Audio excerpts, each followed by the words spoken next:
Hello guys, welcome to my channel Arun की पाठशाला। अगर आप मेरे चैनल में नए हैं तो चैनल को ज़रूर सब्सक्राइब करना।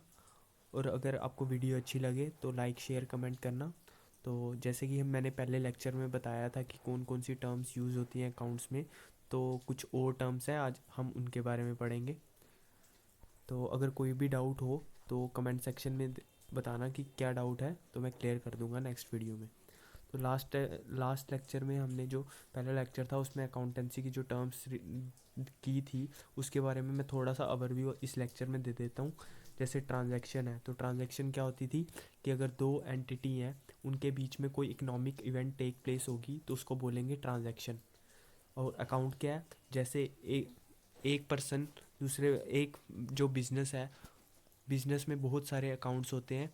तो जैसे बिजनेस ने मोहन से सामान खरीदा, तो मोहन नाम का एक उसका क्या हो जाएगा, क्रेडिट का अकाउंट बन जाएगा बिजनेस की बुक्स में। तो उसे बोलते हैं अकाउंट। अब पर्टिकुलर मोहन के अंडर जो भी उसके रिलेटेड ट्रांजैक्शंस होंगी वो मोहन के अकाउंट में शो होंगी। तो नेक्स्ट होगा कैपिटल। कैपिटल क्या होती है, जैसे जो बिजनेस का ओनर होगा वो अपना कुछ पैसा लगाता है, मनी इन्वेस्ट करता है, उसको हम बोलते हैं कैपिटल। कैपिटल वो भी हो सकती है अगर जो ओनर है कुछ अपने घर से कोई सामान वगैरह लेके आएगा और वो बिज़नेस में इन्वेस्ट करेगा, तो उस चीज़ को भी, जो उसकी मनी वर्थ होगी, उस चीज़ को भी हम कैलकुलेट करेंगे कैपिटल में। तो नेक्स्ट है ड्राइंग्स। ड्राइंग्स क्या होती हैं, जैसे अब ओनर है तो ओनर को कुछ पैसे की ज़रूरत पड़ गई, या जो गुड्स उसका बिजनेस प्रोड्यूस करता है उसकी ज़रूरत पड़ गई, तो वो जाएगा या तो मनी निकाल लेगा या गुड्स के केस में गुड्स निकाल लेगा। तो जो भी उसका पैसा बनता होगा वो उसकी कैपिटल से कम हो जाएगा, लेस हो जाएगा, उसको बोलते हैं ड्राइंग्स। अब नेक्स्ट है लायबिलिटीज़। लायबिलिटीज़ क्या होती थी कि जो भी बिजनेस के ऊपर किसी चीज़ का क्लेम है, जैसे बिजनेस ने सामान खरीदा मोहन से, तो अब बिजनेस, लेकिन उस टाइम उसकी पेमेंट नहीं की और बाद में उसकी पेमेंट की, तो बिजनेस की ये लायबिलिटी बन जाएगी कि उसको पे करना है मोहन को। नेक्स्ट है असेट्स। असेट्स के बारे में बताया था। तो असेट्स क्या होते हैं, जैसे असेट्स क्या होंगे कि जैसे अगर कोई सामान वगैरह है, जैसे लैंड हो गई, मशीनरी हो गई, बिल्डिंग हो गई। और इसमें असेट्स में टाइप बताए थे मैंने, कौन कौन से असेट्स होते हैं, जैसे tangible assets, intangible assets, fictitious assets. तो अगर आपको ज़्यादा चाहिए होगा, डिटेल्ड इसकी इंफॉर्मेशन चाहिए होगी, तो आप फिर से फर्स्ट लेक्चर को रीड कर सकते हैं, उसको देख सकते हैं। तो उसमें मैंने बिल्कुल डिटेल में एक्सप्लेन की है सारी चीज़ें। गुड्स और स्टॉक, गुड्स वो होते थे जिस सामान में मेरा जो बिज़नेस है वो डील कर रहा है। स्टॉक क्या होता था, जो अभी अभी गुड्स प्रेजेंट है मेरे फर्म के अंदर या बिजनेस में, उसको बोलेंगे स्टॉक। तो आज जो बाकी टर्म्स है उसको देखेंगे, देखते हैं। अब रिसिप्ट्स। रिसिप्ट क्या होगी, बेसिकली जो अमाउंट रिसीव्ड और receivable for selling assets, goods and services. मतलब जो भी पेमेंट आएगी, अगर मैं, मेरा कोई बिजनेस है, वो अगर कोई गुड बेचता है किसी कस्टमर को, जो कस्टमर से पेमेंट आएगी उसको बोलेंगे रिसिप्ट। अगर मेरा सपोज करके वॉशिंग मशीन की कंपनी है, मैंने वॉशिंग मशीन किसी कस्टमर को सोल्ड की, वॉशिंग मशीन बेची, तो उसको जो पेमेंट हो आएगी मेरी कंपनी में, उसको मैं बोलूँगा रिसिप्ट्स। वो सारी क्या होंगी, रिसिप्ट्स। ये गुड्स के केस में भी हो सकता है और सर्विस, जैसे कोई सर्विस सेंटर, मैं सर्विस देता हूँ, एसी, मेरी कंपनी जो एसी हो या वॉशिंग मशीन इलेक्ट्रॉनिक सामान को ठीक करती है, मैं उनके लिए पर्सन प्रोवाइड करता हूँ। तो वो क्या करेंगे, वो सर्विस दे रहे हैं, जो पर्सन जाएंगे सर्विस देंगे, तो उस सर्विस का मैं चार्ज करूँगा, उसको भी क्या बोलूँगा, रिसिप्ट्स। आई होप क्लियर होगा। तो इसमें दो टाइप की रिसिप्ट हैं, एक कैपिटल रिसिप्ट और रेवेन्यू रिसिप्ट। अब जो भी पेमेंट आएगी, मैंने बोला ना, जो भी पैसा आएगा कंपनी में वो क्या होगा, रिसिप्ट होगी। अब पैसा, एक तो ये बता दिया कि जो गुड्स या सेल करूँगा या सर्विस दूंगा। एक तीसरा केस होता है, कब आ सकते हैं मेरे पास जो पैसा, कब आ सकता है, एक तो जब मैं कोई असेट होगा अपना वो बेच दूंगा, उससे भी मेरे को पैसा आ सकता है, वो भी एक तरह की रिसिप्ट है। और एक और केस है, जब मैं क्या करूँगा, जो मेरा बिजनेस होगा वो किसी थर्ड पर्सन से उधार में पैसे लेगा, तब भी एक्चुअली आएगा तो बिजनेस में ही ना पैसा, 4 केस बन गए। एक तो सबसे पहला है, एक तो गुड्स बेचे उससे जो पैसा आया, एक सर्विसेज प्रोवाइड की, तीसरा तीसरा क्या होगा अगर कोई मैंने असेट बेच दिया, और एक और फोर्थ भी होगा अगर मैंने किसी से उधार में पैसा लिया, तो वो भी क्या होगा मेरा, वो भी होगा मेरा रिसिप्ट। तो पैसा आना मतलब वो सारा रिसिप्ट में केस में आएगा। तो अब इसमें दो तरह की रिसिप्ट होती है, एक होता है रेवेन्यू रिसिप्ट और एक होती है कैपिटल रिसिप्ट। अब बेसिकली जो कैपिटल रिसिप्ट होती है वो क्या होती है, कैपिटल रिसिप्ट होती है जब जब मैं कोई सामान बेचूंगा, जैसे कोई असेट है मेरा, मैंने सपोज करके कोई मशीनरी थी मेरी, वो वो बेच दी, तो उससे जो पैसे आएगा उसको मैं बोलूँगा कैपिटल रिसिप्ट। क्यों कैपिटल रिसिप्ट, वो रिसिप्ट्स होंगी जो जो कि मैं नॉर्मल कोर्स ऑफ बिजनेस में नहीं रिसीव करता, उनको बोलूँगा कैपिटल रिसिप्ट। जैसे अब मेरा कोई बिजनेस है तो मैं रोज़ तो जाके मशीनरी नहीं बेचूंगा ना, मेरा बिजनेस है सपोज करके कोई भी चीज़ ले लो, उसका मेरा बिजनेस है ब्रेड ब्रेड बनाने का, तो उसके लिए मैंने मशीनरी लगाई हुई है। तो अगर सपोज करके मैंने जो ब्रेड बनाने वाली मशीन है वही सोल्ड कर दी, और उससे जो पेमेंट रिसीव की, वो मेरी नॉर्मल कोर्स ऑफ बिजनेस में तो नहीं आएगी ना, तो उस केस में वो जो पैसा आएगा उसको मैं बोलूँगा capital receipt. I hope capital receipt अच्छे से क्लियर हो गया होगा। तो नेक्स्ट है रेवेन्यू रिसिप्ट। रेवेन्यू रिसिप्ट क्या होगी, जो नॉर्मल कोर्स ऑफ बिजनेस में जैसे मैंने कोई गुड्स बेचा या कोई सर्विसेज प्रोवाइड की, तो उससे जो मेरे को पैसा आएगा वो आएगा रेवेन्यू रिसिप्ट। एक और मैं फिर से थोड़ा सा क्लियर करता हूँ कि बेसिकली जब मेरे असेट मेरे कम होंगे, उस केस में जब जो मेरी रिसिप्ट होगी वो मेरी क्या होगी, कैपिटल रिसिप्ट, याद रखना। और जो रेवेन्यू रिसिप्ट है इसमें मेरे ना ही असेट कम होंगे, ना ही मेरी लाइबिलिटी बढ़ेगी। इस केस में लाइबिलिटी बढ़ भी सकती है। ओके, अब नेक्स्ट चलते हैं एक्सपेंडिचर। एक्सपेंड अब है नेक्स्ट टर्म है एक्सपेंडिचर। एक्सपेंडिचर सबको पता है खर्चा, कितना मेरा खर्चा हो रहा है, तो बिजनेस का कितना खर्चा हो रहा है वो आएगा एक्सपेंडिचर। अब जैसे हम रिसिप्ट में देखे थे, दो टाइप की रिसिप्ट थी, एक कैपिटल रिसिप्ट थी और एक रेवेन्यू रिसिप्ट थी।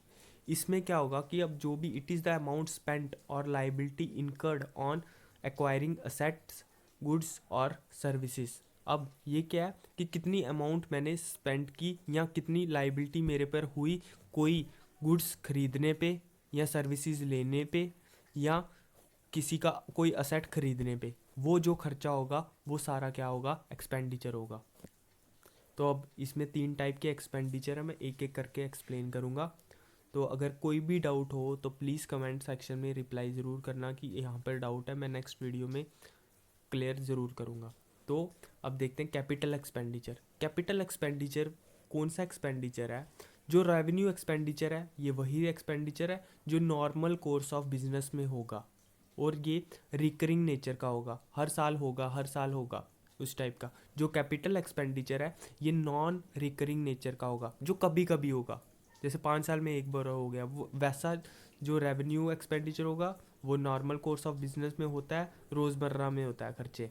ये वाले खर्चे जो होंगे ये कभी कभी होंगे, तो नॉन रिकरिंग नेचर के होते हैं। अब मैं एक्सप्लेन कर देता हूँ कि है क्या क्या चीज़ें ये।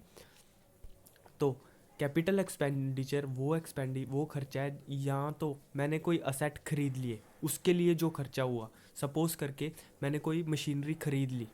अब जैसे मेरी ब्रेड की कंपनी थी, मैंने और ब्रेड बनानी थी तो उसके लिए एक मशीन और ख़रीद ली, तो ये टाइप का एक्सपेंडिचर कौन सा खर्चा हुआ, कैपिटल एक्सपेंडिचर। क्योंकि ये मैं कभी कभी करूँगा, रोज़ नहीं करता, हर साल मैं मशीन नहीं खरीदता, या 6-6 महीने में या हर महीने नहीं खरीदता मशीन।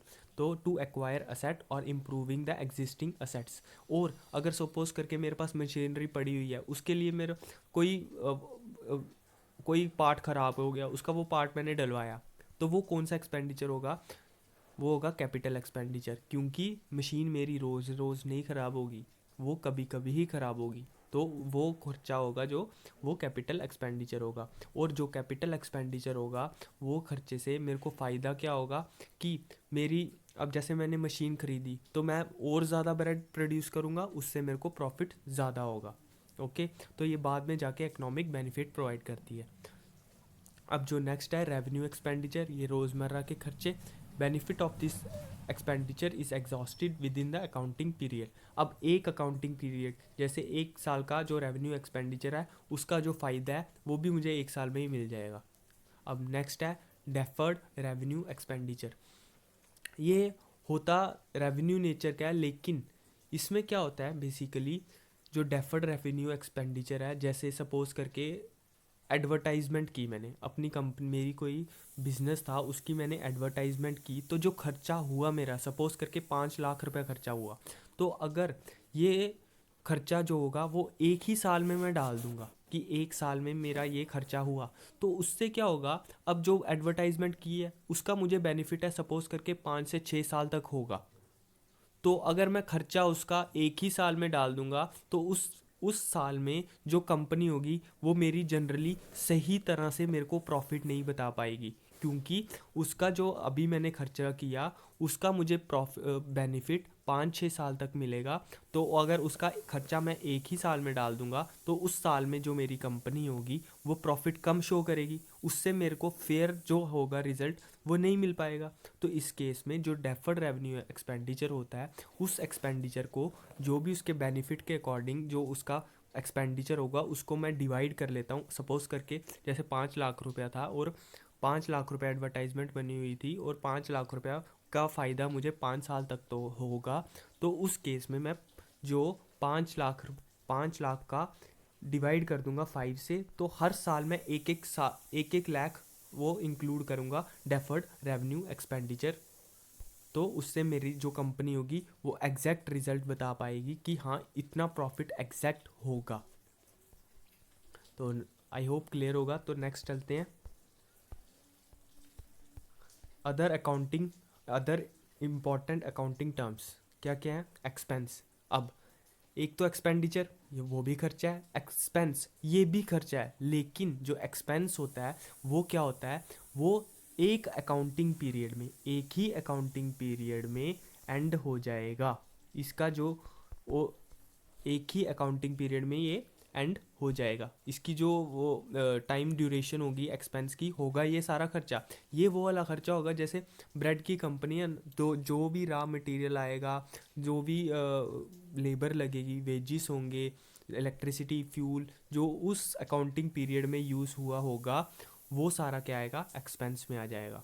जैसे यूजुअल टाइम, एक बार डेफिनेशन भी रीड कर देता हूँ। Expense are the measured by the cost of assets consumed, जो असेट कंज्यूम होंगे या services used during an accounting period. The usual items of expenses are rent, wages, salaries, interest, cost of heater, light, telephone etcetera.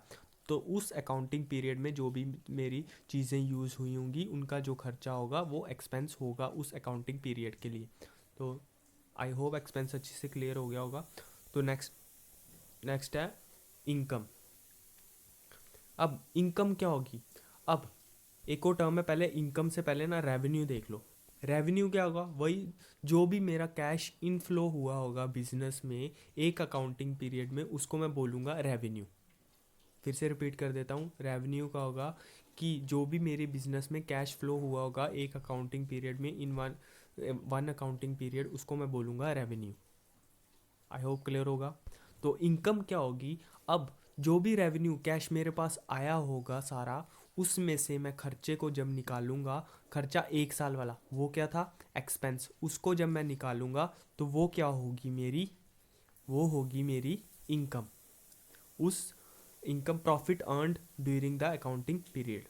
Okay, तो income क्या होगी, profit earn during the accounting period. अब वो कैसे निकलेगी, जो भी मेरा एक साल में मेरे में कैश इनफ्लो हुआ होगा, मेरे बिजनेस में आया होगा कैश, तो उसमें से जब एक्सपेंसेस को घटा दूंगा तो मेरा निकल जाएगा इनकम। आई होप क्लियर होगा। तो नेक्स्ट पे चलते हैं, प्रॉफिट। अब प्रॉफिट क्या होगा, वही एक्सेस ऑफ रेवेन्यू, रेवेन्यू में से जब मैं एक्सपेंसेस को घटा दूंगा वो निकलेगा प्रॉफिट। ओके, तो अब प्रॉफिट होंगे दो टाइप के, एक होगा ग्रॉस प्रॉफिट, एक होगा नेट प्रॉफिट। अब ग्रॉस प्रॉफिट बेसिकली क्या होगा, जैसे जो भी मेरा रेवेन्यू आया होगा सेल से, जो मैंने, अगर मेरा कोई बिजनेस है वो गुड्स प्रोड्यूस करता है, वो गुड्स बेच के जो भी मेरे पास पैसा आया उसमें से जो डायरेक्ट कॉस्ट हुई उसको माइनस कर दूंगा, तो ग्रॉस प्रॉफिट आ जाएगा। अब क्वेश्चन अराइज होता है कि डायरेक्ट कॉस्ट क्या होती है।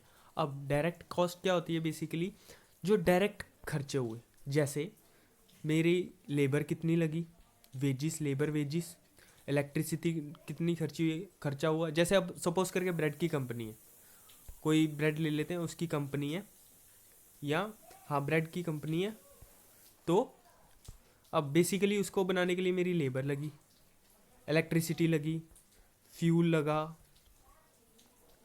ये सारी चीज़ें जो होंगी ये सारी डायरेक्ट कॉस्ट में आएंगी। तो इसमें से जब मैं रेवेन्यू में से डायरेक्ट कॉस्ट इन सब का ऐड करके इसमें से माइनस करूँगा रेवेन्यू में से, वो मेरा निकल जाएगा ग्रॉस प्रॉफिट।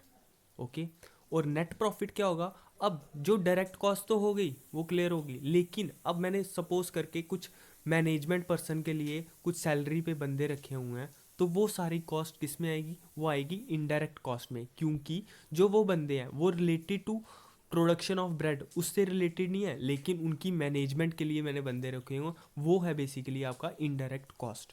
तो और इसमें क्या चीज़ आएगी, जैसे कोई एडवर्टाइजमेंट की, वो भी रिलेटेड टू प्रोडक्शन नहीं है जैसे वो, तो वो भी इनडायरेक्ट में आएगी। और अगर मेरी सपोज करके कोई डेप्रिसिएशन हो गई, कोई मशीनरी थी उसकी थोड़ी क्वालिटी कम हो गई तो डेप्रिशिएट हो गई, वो भी इनडायरेक्ट कॉस्ट में आएगी। और एक और चीज़ अगर, और हाँ इतना ही होगा। तो एक फिर नेट प्रॉफिट आई होप समझ आया होगा, फिर से क्लियर कर देता हूँ। अगर तो ग्रॉस प्रॉफिट में से जब ग्रॉस प्रॉफिट निकल गया उसमें से जो इनडायरेक्ट कॉस्ट माइनस कर दूंगा वो मेरा नेट प्रॉफिट निकल जाएगा। तो आई होप क्लियर होगा। अगर एक बार वीडियो अच्छे से क्लियर समझ ना लगे, फिर से वीडियो को रिवाइंड करके अच्छे से देखें और नोट्स बनाते रहना साथ साथ में, अगर ज़्यादा बेटर